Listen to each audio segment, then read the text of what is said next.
Fenomena penarikan dana secara massal terjadi di sejumlah bank. Salah seorang pengamat ekonomi menilai kejadian tersebut perlu diantisipasi dengan memulihkan kepercayaan publik terhadap sistem perbankan.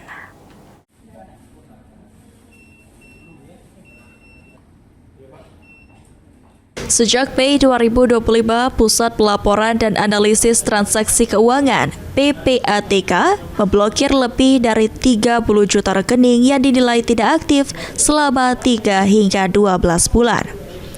Kebijakan tersebut bertujuan membatasi ruang gerak transaksi judi online dan pencucian uang.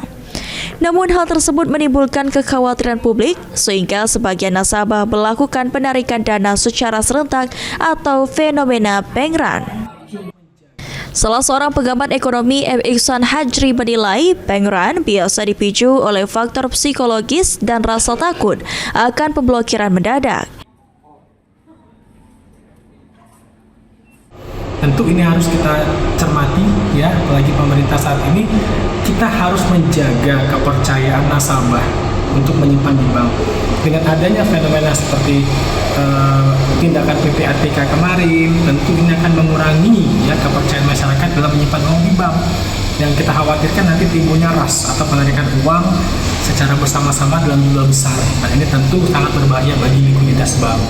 Yang perlu kita lakukan adalah pertama kita kembali bagaimana cara tim BI dan OJK termasuk bank-bank itu mengembalikan kepercayaan masyarakat bahwa menyimpan uang di bank itu aman.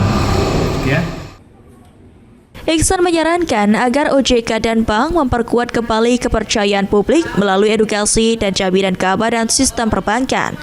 Menabung di bank dinilai tetap produktif karena dana disalurkan kembali ke sektor ekonomi. Hafidz Zaidul, PAL TV.